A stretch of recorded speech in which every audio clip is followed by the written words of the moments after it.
You're listening to Secrets of a Bridal Seamstress podcast. I'm your host, Nadine Bozeman. In this podcast, I'm sharing business systems and strategies specifically tailored to the bridal sewing industry so you can build your own modern and profitable bridal alterations business. Join me as I also get to chat with fellow seamstresses and share their personal success stories. I'm so glad you're here and that we can grow together in this unique trade.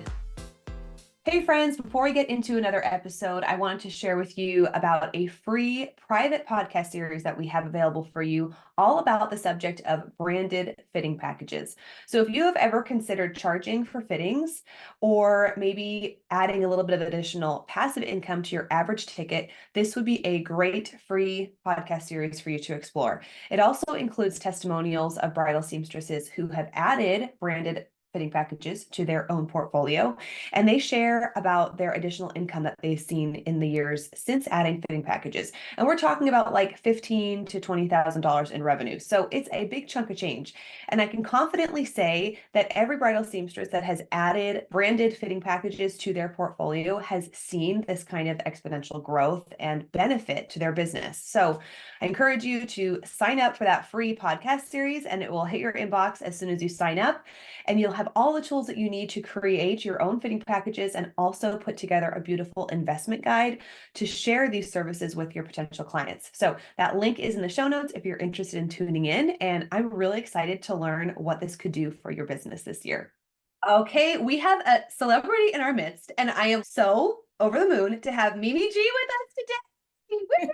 So Mimi, thank you so much. We already kind of chatted a little bit about your recent travels, and I know you're a very busy woman, so I really appreciate the time that you're giving us and being willing to share your story. Our listeners are entrepreneurial sewists, and sometimes it's not glamorous, as you well know, to like start a business, and maybe more than just starting, like continuing in the thick of it. So I'm so excited to get your story out there. So take us back to the beginning of Mimi G before you were the cool and famous pattern designer. Well, first, thank you for having me.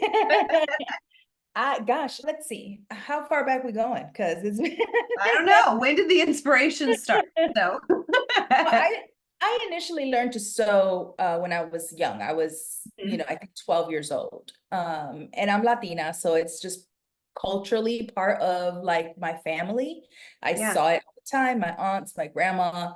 And so my aunt was a seamstress, and she made bridal and formal wear. That's what she did. And I was amazed. Like, I would watch her take this fabric and create this amazing bridal gown, and it just blew my mind. So I started taking like scraps of fabric and making Barbie clothes. And my dad sort of noticed that I had an interest, so he bought me a sewing machine. And I had that sewing machine with me for many, many years, but it wasn't really until I was maybe in my mid-20s that I picked sewing back up and sort of started the blog. And there were a lot of really horrendous blogs prior to Mimi G Style. We will not discuss. the archives that we don't need to bring up. Yeah. But, trial and error. In 2012 was really sort of the birth of Mimi G Style as it's known today. And that's sort of when I started blogging consistently and doing pattern reviews. My YouTube channel was already sort of, popping. And then I got licensed with Simplicity, and that was in 2013. And by 2014, I had my first patterns out. So wow. Okay, so that was just so casual. Like, well, I had a pop in YouTube, and this was also like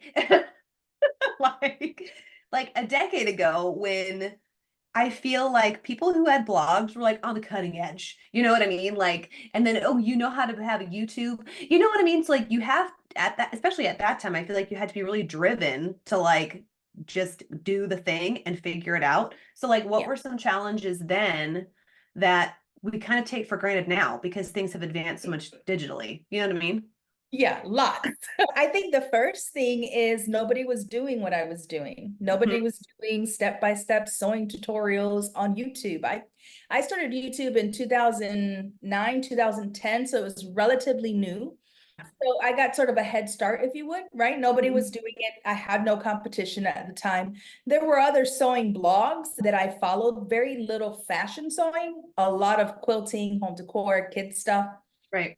But a couple of things. One is, when I decided to do my very first paid tutorial, we didn't have all of the amazing platforms that we have now that magically sends you the PDF file or the video file. And it was none of that. I used some company called Payloads, which is not in existence anymore. I had to manually send everybody the link, and it was like a lot of work. And there was nobody to sort of follow. Right now, and I'm very happy and proud that I've sort of created this path for content creators in this space, because they have sort of a plan to follow, right? They Mhm. have seen much of what I've done. They can basically sort of track back. Okay, well, how did she do it? What does she currently do? How can I do it and put my own spin on it? Where Yeah. I have that. And I think a lot of content creators back then didn't have that sort of Mhm. guide. Like, okay, we were kind of just winging it and we were hoping that it was going to stick, you know? And for many of us, thankfully it did. So you said that you started sewing again like when you were in your 20s and or like kind of dedicating more time to it. Was there something specific that you created or maybe like a specific reaction that you got from somebody that made you think like, "Oh, this could be a moneymaker. Like I could teach people how to do this." What was that first spark like? I come from a sort of a very traumatic childhood. I ran away from home when I was, a kid. I've been homeless. I've been through sexual assault and many, many things, domestic violence. I was homeless with my oldest daughter when she was a baby. So, during those many, many years, there was no sewing, no creating. There was just surviving. So when I Mhm. married my last husband, we sort of had, a space where I felt safe and I was comfortable, and our children were safe, and we had our son. And that's sort of where I kind of like was like, I think I want to start sewing again, honey. And he was like, what do we do? Like, tell me what to do and we're gonna do it. So he did. He would set up the room for me. We would take the guest room and he put up lights and he did everything he could, built my table, and said, whatever it is you want to do, let's go ahead and do it. And so that's really where I started sewing again. And I remember when I first started doing my YouTube videos, I was so terrified. One, of putting myself out there via video. A blog is Mhm. safer, right? It's pictures, it's words. Video is could be very intimidating. And my ex-husband was an actor. So I remember sitting there and trying to record a video, and the minute the red light would come on, I was like a deer in headlights, like, hi, my name is Which is really like, wild to imagine, honestly. Like, it was what? really bad. It was really bad. And he was like, no, babe, like you really have to like you have to let your personality shine through. And he worked with me for a while until, I started to feel more comfortable. And I think that's really where I start get energized about what I was doing and making Mm. content, which I don't think we called it content then. Right. We call it content now, but back then it was just a video. And so one day I had made myself a skirt, the Regal Maxi skirt. And anyone who's followed me knows this story. I've said it probably a bajillion times, but I made this Regal It's worth Maxi repeating, skirt. so it's okay. I put it on my blog and people went nuts for this skirt. Like, oh my God, please let me buy this skirt. And I'm like, yeah, I don't sew for hire, like not my jam. Much respect to those that do, but it's certainly not something I like doing. So I was like, yeah, I don't know. So I was sitting around, things were getting a little tight. And we decided that I was going to take a couple of orders. And I figured, honey, we'll just put like a cap, we'll just price it really high. We'll just do it for like 24 hours and we'll see what happens. And maybe I'll get some orders. I'm thinking nobody's paying me $250 for a skirt. I'm a nobody. They're like, what? And they had to wait 4 weeks for shipping because I was like, listen, I'm a human. Yeah. So I posted it. I put the PayPal button on my blog. I woke up the next morning and I was like, oh crap, it's like thousands of dollars in my PayPal account. And I looked at him and he looked at me and I was like, who's gonna sell these skirts? And in true Mimi G fashion, I literally waited till like the last minute to get started. I think I was so paralyzed, one by the fear of like having to sew up all of these skirts. It was like 50 something skirts. It's like a lot of skirts. Yeah. And I was like, oh my God. When I tell you everybody in my house was so he was cutting, helping pick up, like everybody was on duty. I finally got all those skirts out and I was like, I'm never doing that again. Like that, it was awful for me. I did not enjoy it at all. And he and I were sitting talking and I said, God, it'd be much easier if I could just teach them how to make the skirt. And he's like, oh, we could do that. And so he did. He filmed my first paid tutorial and we figured out what we needed, which if you watch the original now, it's horrendous. It's so, I don't even You know could how probably people sell made that it. actually. I don't even know how people made it because it's, back then, I mean, I think that was what, 2010, maybe 11, I don't know. The quality of the cameras was terrible. It's so Like, did you use fuzzy. like a camcorder? Like, what did you Yeah, use? we used like, I don't even know what we had. It was bad. And at the time it looked great, but if you look at it now, you're like, Yeah. wow, I just refilmed it like, I don't know, maybe 5 years ago because I was like, I can't keep selling this thing. It's Just the horrendous. vintage edition. You could put just like a little premium on that one, you know? Exactly. But that video, which was my first paid tutorial, made so much money that at the end of the year, PayPal sends you a 1099K. And I remember opening it up and I'm like, I made how much money and where did it go? And, and I was thinking, wow, what if I actually put intent behind this? So I started doing more paid tutorials. I would do like one a month, but I gave away a ton of free so Right. long tutorials. And so by the time I dropped something that I was asking money for, people were really happy to help support that. And after about a year, I quit my job and started doing it full time. And I was making more money with the tutorials than I was doing at my full-time job. And I was like, yeah, let's focus on this. There, like I said, there was no one doing it. It wasn't like, you could say, oh, Mimi G, okay, yeah, I want to do what she's doing. There was none of that. So I was just taking a risk, sort of like gambling on myself. And I figured, what's the worst that can happen? If it doesn't work, I just go back to getting a job. You know what I'm Yeah. saying? Wow. Yeah, it's just mind blowing. And I think too, it's mind blowing to think of how many areas of your particular business has advanced since that. Not just creating videos, but how to reach people. All these free advertising platforms that we have now. Like, okay, what's a funnel? Okay, like you didn't know what that was now, but now it's second nature to you. And then probably even pattern. I want to get into pattern design because I can just imagine how much has changed in the past 10 years for you too. So when did you hook up with Simplicity? Did you say like 2014? Yeah, so my first pattern came out in 2014 and in And did they 2012, find you? Did they like yeah, find you through what you're doing? What? yeah. That is incredible.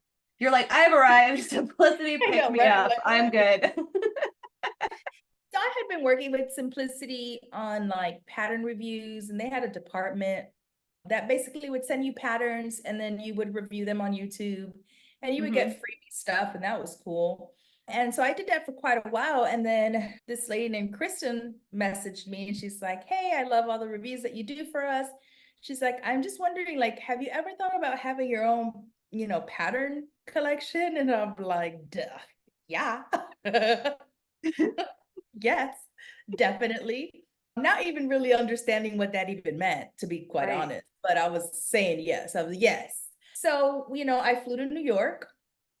We had a meeting and I remember everyone sort of sitting, the current designers, Deb Creeling and Bonnie, who were, sitting there, and I'm sort of flipping through the catalog and they're asking me questions, and it was really great. It was, it was the first moment where I said to myself, or even in the meeting, because I remember them asking me like what I thought about what my pattern should look like. And I said, well, it has to be reflective of my blog. I want people to look at my pattern and think about my blog. So I Yeah. want to make my sample and I want to photograph it.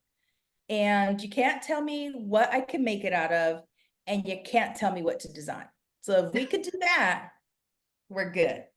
And Which they is were so like, funny yeah. because I remember like I like especially when your patterns first came out, it was like, who is on the cover? You know what I mean? Because you weren't like a drawn person, like that looked like from like the 1980s. You know what I mean? I'm like, oh, she's cool. Like that in itself was like groundbreaking, but also that was like really like boss babe vibes for you to be like, I'm gonna do this, I'm gonna do this, and I'm gonna be on the cover. Like, okay, like you came in there probably also knowing like you kind of again like you had nothing to lose, like okay, if it doesn't work out, but if you're going to go into this, you want to truly enjoy it and do it the way Yeah. that you want to do it.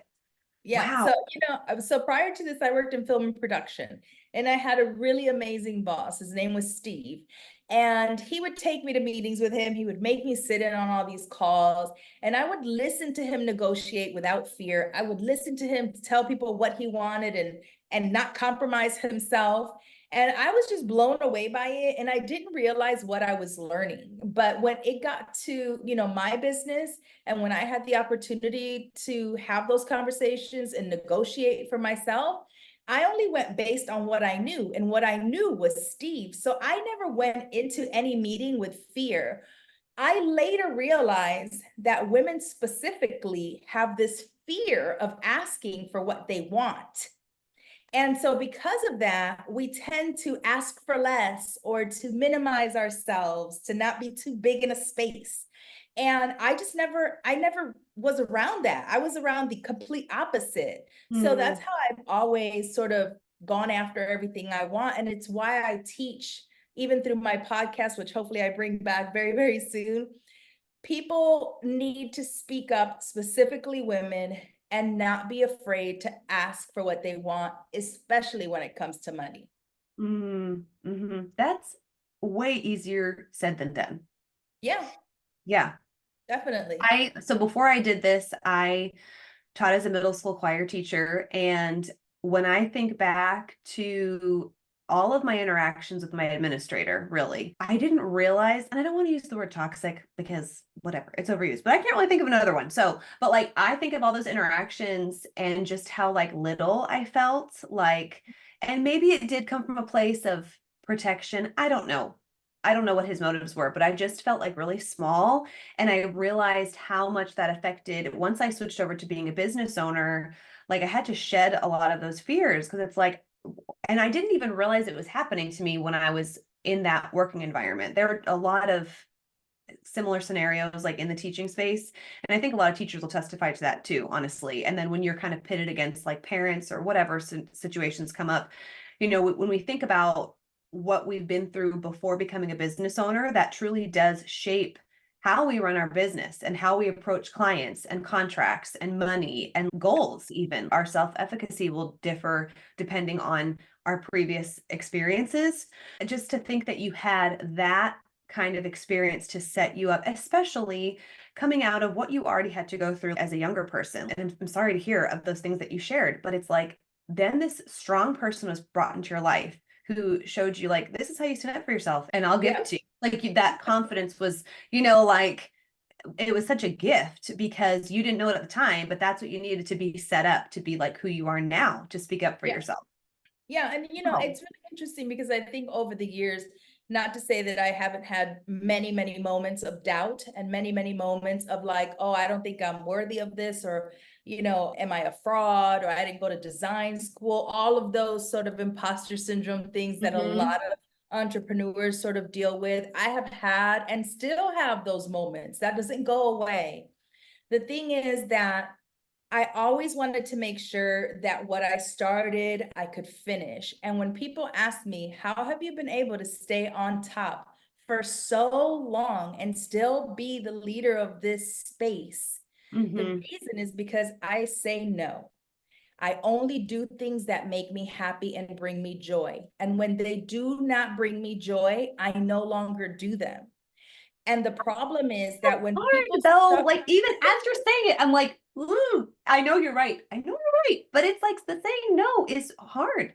the problem is that when people start a business, especially a business in like a craft or a hobby, or, you can get really burnt out really, really fast Oh yeah. doing things you don't enjoy.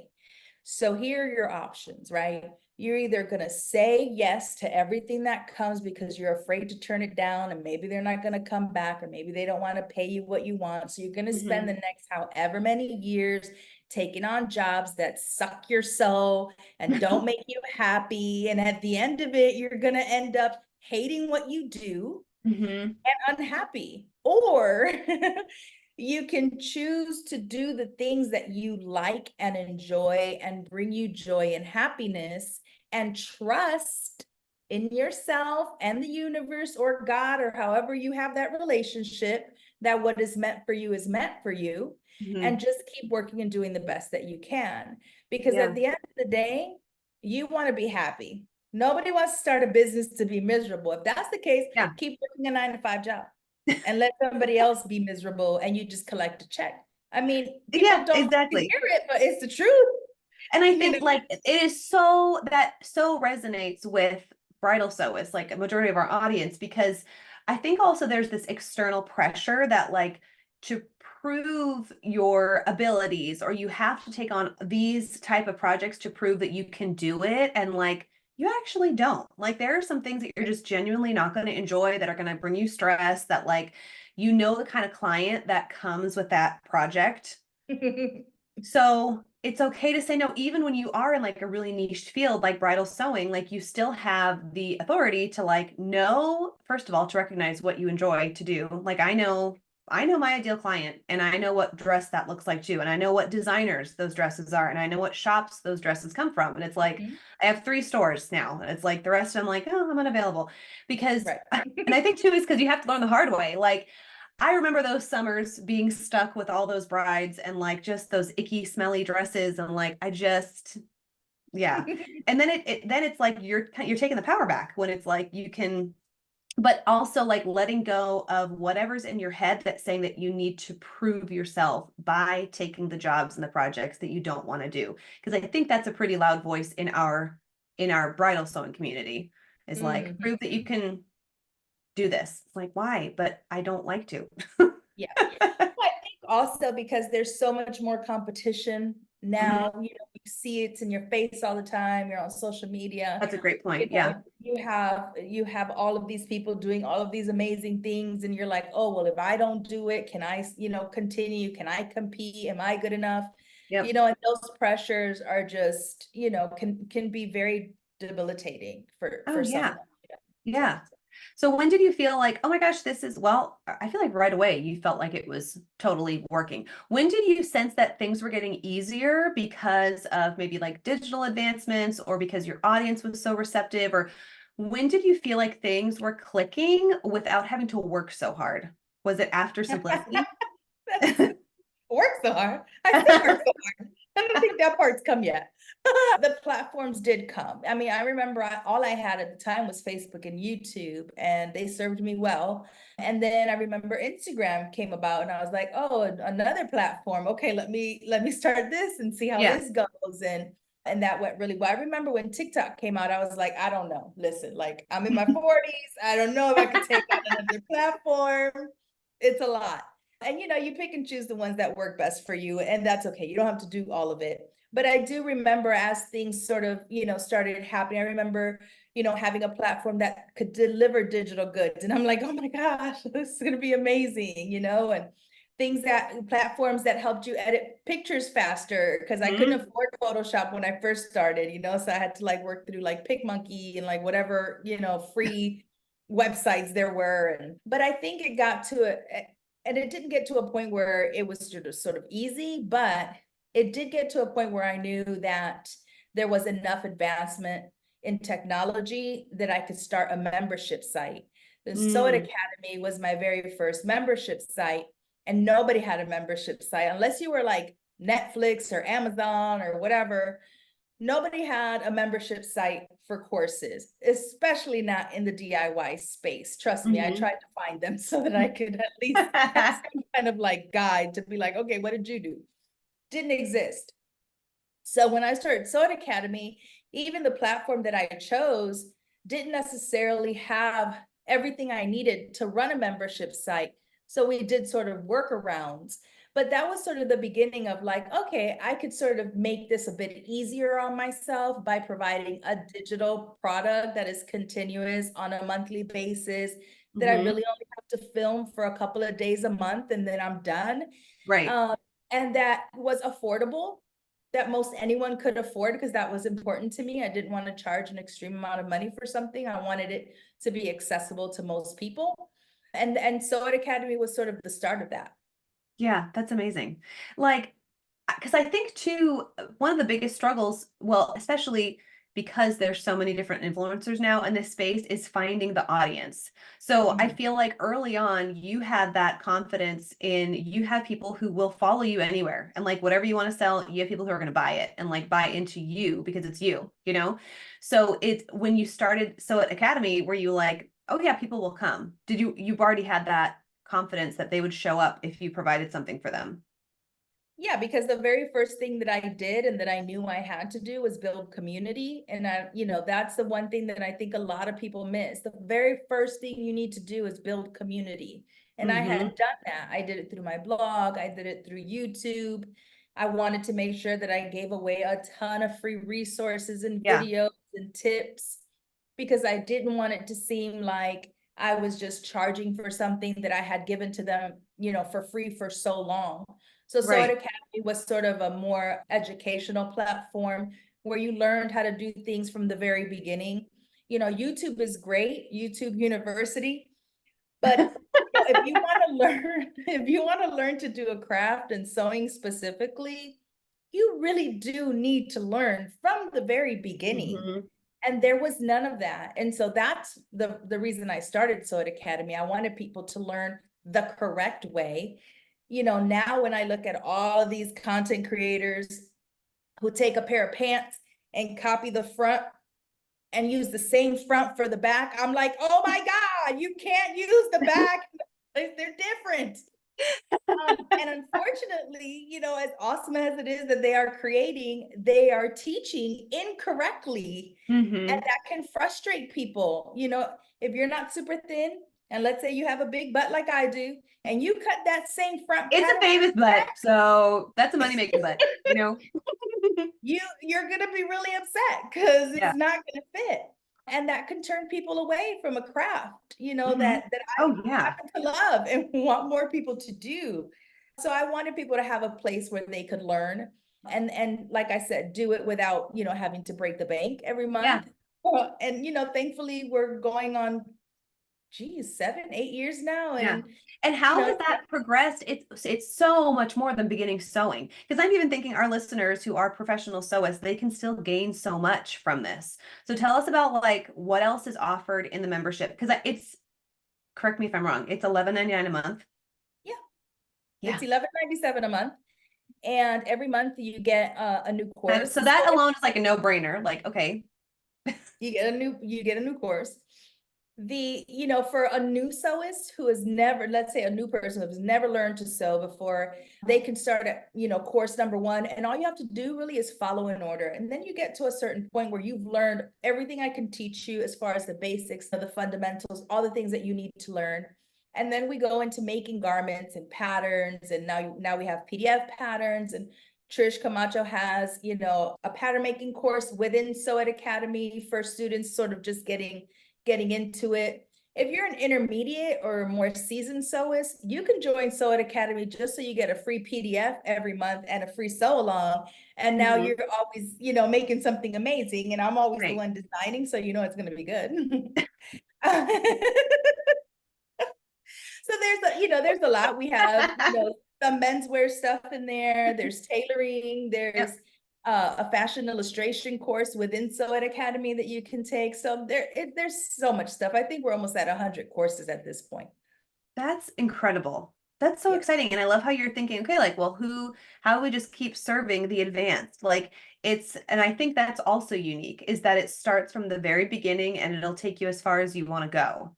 Yeah. Like, I and mean, then we if you hand want, stitch a Chanel jacket in Sew It Academy. Like We've Yeah. done it all. Yeah, that's like incredible, like very, very impressive.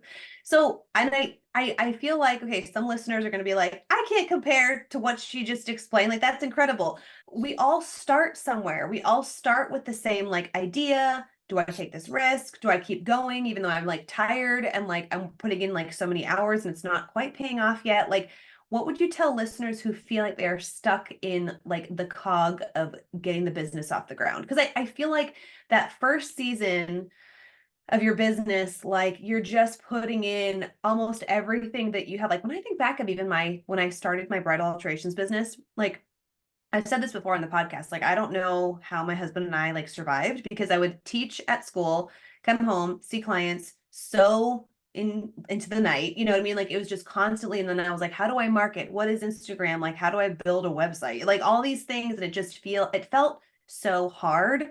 And then there was a moment where it was like, okay, things did get easier, where it's like I kind of got over the initial hump.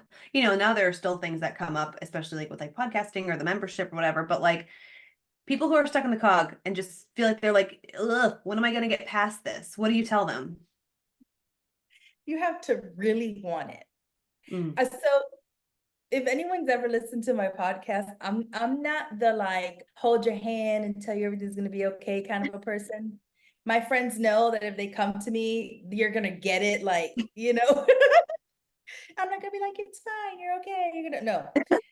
You have to really want whatever it is that you're doing, because on Mm. those days, weeks, months, years, sometimes Mm-hmm. where you feel overwhelmed and tired and you don't know if you're going to make it and you're possibly broke and your family's eating out all the time or ordering in and the laundry's piling up, those are the times where you really have to want what it is you're going after, because that's the only reason that you'll keep doing it.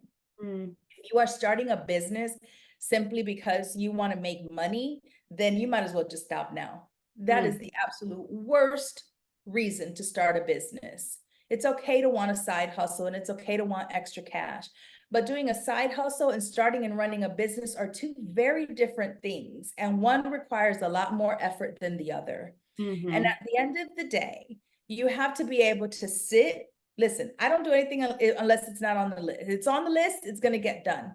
Because when you think about all of the things that you have to get done, all of the things you have to accomplish, all of the now new different technologies you have to learn, forget it. You're going to get overwhelmed and it seems insurmountable.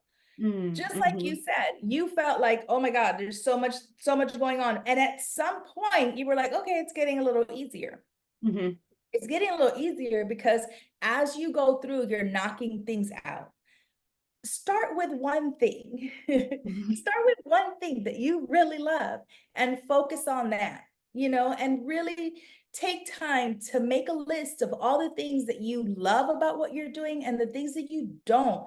Make a list of the things that you want to do and don't want to do, and then start to tackle those things one at a time. You can't compete with everybody, especially on social media. Mm-hmm. It's just not possible anymore. You really just have to focus on yourself and the service you want to provide. And above anything, be of service. My entire business, all of my businesses are based on that one thing. I try to be of service. And because I do that, I think that I get it all back. Mm-hmm. Oh, But 100%. it's not always easy.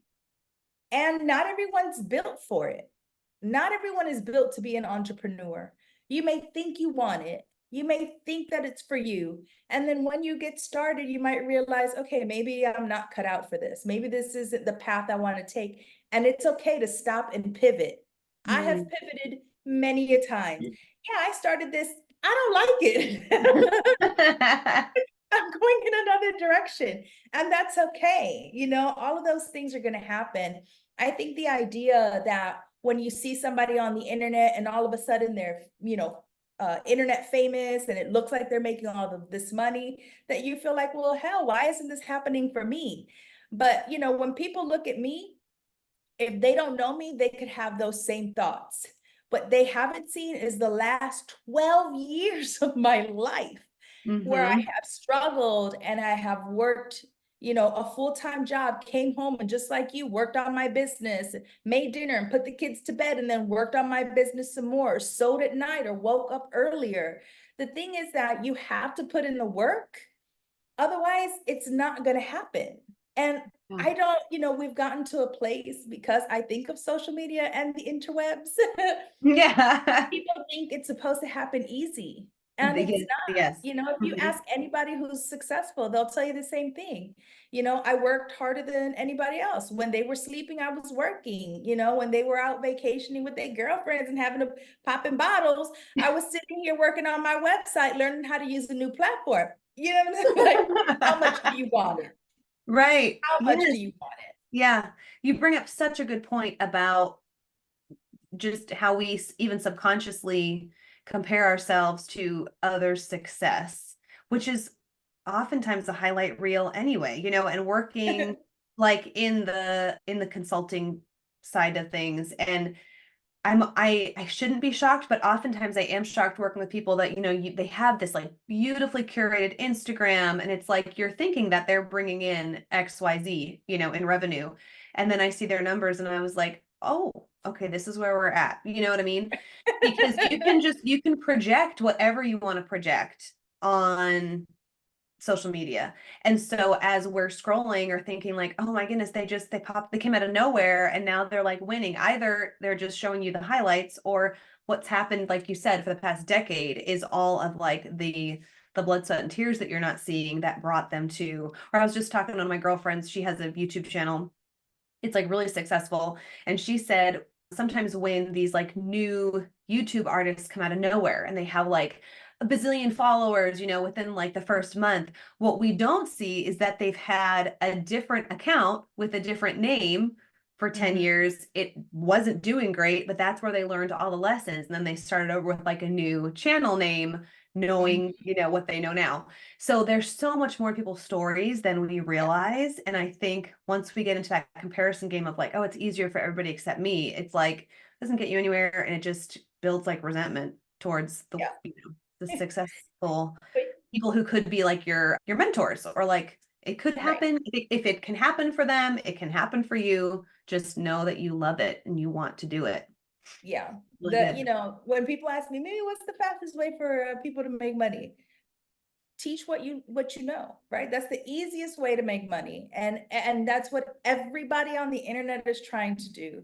They are teaching you in some kind of a course or a webinar or something, how you too can do all of these things, except the only thing that they've done is make that one webinar or course that they're selling you on. And I'm like, how did you just pay $2,500 to take a course from somebody who's telling you that you're going to learn all of these different things, but they don't have anything to show for it except this one course that they're selling you on? Right. Like, so much more goes into the work. And if you're going to teach somebody something, make sure that you can back it up, that you can show where these lessons have come from. Those are the people that you want to learn from. Those are the people you should look for if you want to get mentored, if you want advice. Unfortunately, not everybody is just, giving away information and helping people freely. But there are people like that, people like me. I'll get on a phone call and spend 2 hours chatting with somebody, giving them advice. I don't. But I think if you take time to sort of review your business, review your plan, have, actionable things that you're going to do that helps you to not be so overwhelmed and to be able to tackle things one at a time and pivot. Like I said, if you've been in the bridal industry and you're, let's say, doing alterations and you're working direct with clients, and maybe you're just exhausted by that, or maybe you're tired of it, or maybe you want to pivot, or maybe you want some passive income, film, figure out how to teach all of the things that you provide for your client, film it, create a course, teach other people how to do it. Passive income is the best way to go, in my opinion.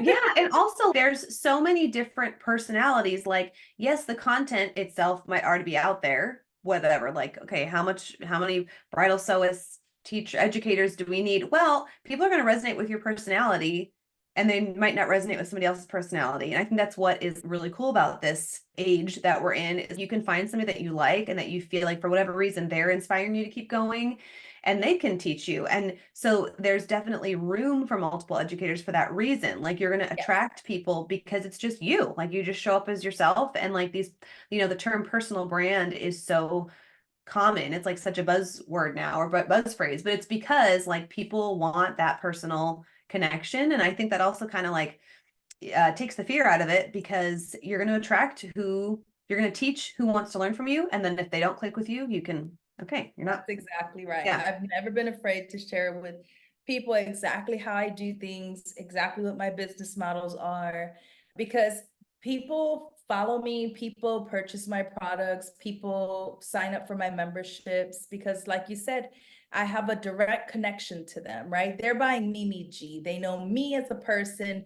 When they stop me in the street and want pictures and want to talk with me, that's who they're buying from, right? There's a face to this brand. Even with Sew Academy, they know it's me, and I think that's the part that many people are now sort of realizing. It's okay to be yourself and show your personality and be authentic in what it is that you're doing, because people love it. That's what they respond to. That's what creates loyalty. That's what creates these long time, followings. Right.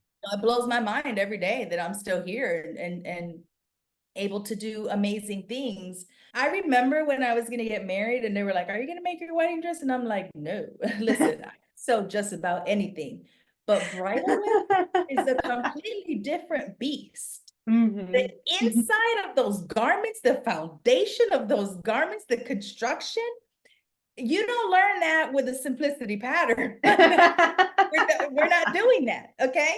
And I was like, no, absolutely not. But when I went looking online to try and find maybe a course or something that would teach me about bridal sewing, I could not find one. So what does that tell you? Right? So all your listeners who want to go start that course right now. People are looking for it. Yeah, I think I can think of like there's a YouTube channel, Bridal Sewing Techniques, that teaches techniques. But there's, as far as like courses, you have to look for like couture sewing courses and apply those to bridal. But there's not like a bridal specific one. So there's a market. There's a market out there. Yeah. And so tell us a little bit about, I want to hear about Melanated Fabrics, because I feel like that's something relatively new. You're just adding things to the list. So actually, we just closed Melanated Fabrics. We opened, gosh, 4 years ago. Yeah, 4 years ago. Because we a little over that, because I was still in California when Brittany and I started Melanated Fabrics online only. And it was awesome. I think we were both really excited at the time when it happened, and it just seemed like a natural thing for us to get. Yeah. We have been friends a long time. We're like, yeah, let's do it. And it was great for the amount of time that it was. And then when we got, to Georgia and we opened the brick and mortar, that was a completely different set of lessons we had to learn. And there were a lot of things about it that we loved, and then there were things about it that were hard to keep up with. I can One imagine. being a brick and mortar, two, staffing. It's really hard to, it sounds crazy when like you say, but it's really hard to find good people who do good work. I'm like, you'd be amazed. Yeah. And my schedule is insane, and her schedule is insane. And she works for me at Simplicity, right? So she handles all of the social media accounts for the Big Five. And it just got to be so much that I think both of us were sort of losing joy little by little.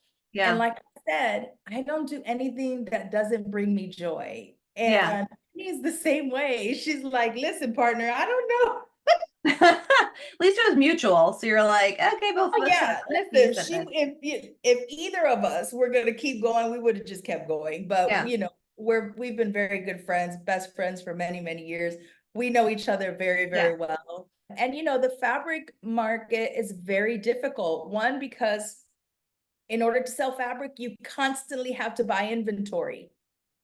So every week you have to have something new, it's a lot of cost. The second thing is that, unfortunately, over the years, big fabric companies like the Moods of the world send free fabric to so many people that it's created this sort of sense of like, you know what, I could probably get this for free, right?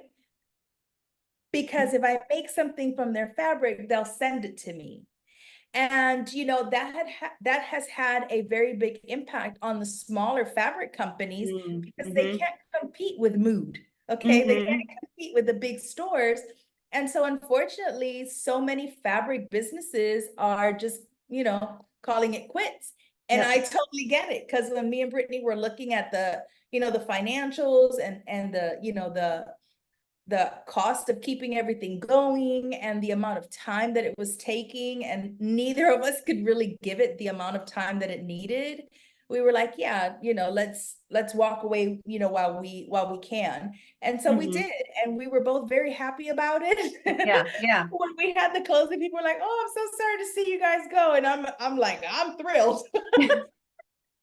But thank you so much. That's when you know it was a good decision. Like, okay, no That's why I regret. said, like, you have to really know what brings you joy, because you're not going to want to keep doing it. And if you keep doing it and you're not enjoying it, you're going to become resentful. You're going to not want to do it.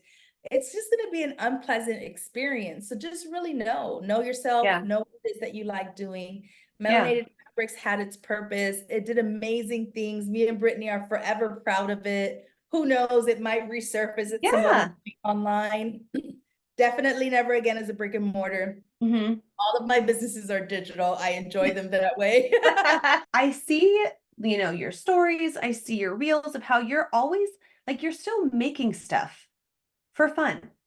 My How do hobby. you, yeah, like, how do you prioritize that? Like, like helps you just continue in your love of sewing for what it is? Not a moneymaker, but like just to enjoy it. I think that is such an amazing testimony, you know? I'm going to sound really redundant, but it's because I really enjoy it and I never take on anything that I do not want to do. And the Mm, very first way that I would have lost my love of sewing is if I had started sewing for hire, because I knew I didn't like it.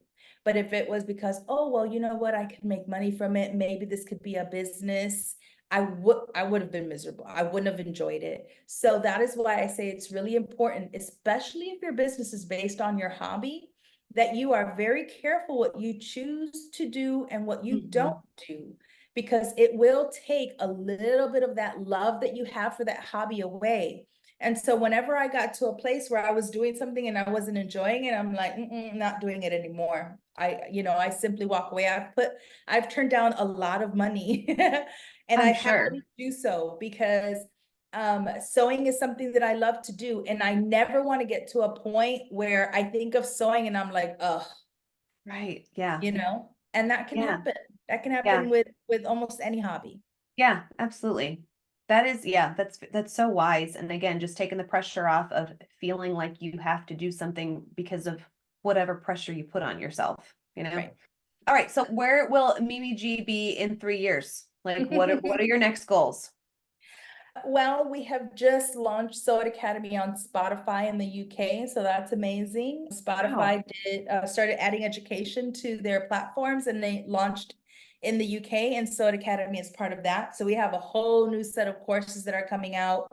We have an entire new revamped website that's going to be coming out soon. And I'm going really into coaching. So I'm starting my business podcast up again, doing some Yay.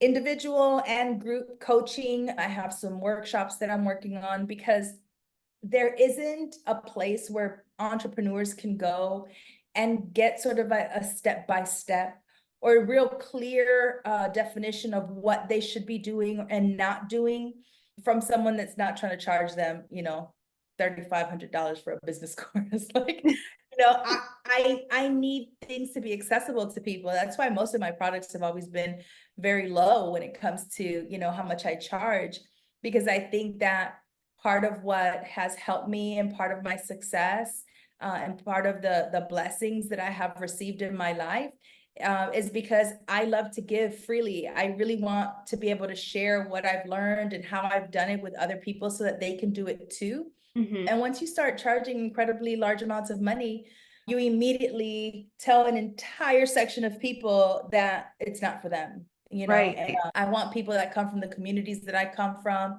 to be able to afford, you know, to learn and educate themselves and to be able to provide, you know, revenue for their families, you know. And I've seen so many of our students at Seward Academy go on to have their own lines, to become costume designers in film and television, to, you know, creating their own courses. And it's amazing. It's, you know, the reason I keep doing it. That's awesome. That's just such a, I'm so excited for this episode to get out. It's just so encouraging and like, but also kind of simple. Like, you just enjoy what you do, guys. Gotta just enjoy it, and that'll give you the oomph to keep going.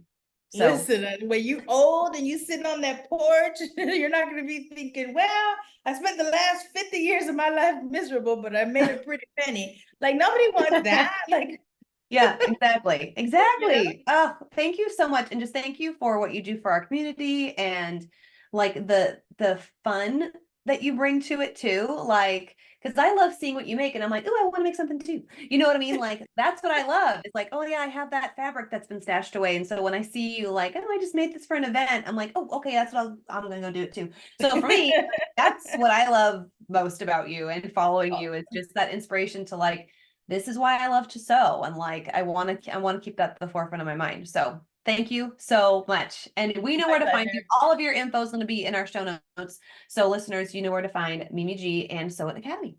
Thanks for listening to today's episode. If you like what you heard, please subscribe and share this podcast with a friend. And if you're feeling really generous, leave a review. Thanks, everyone.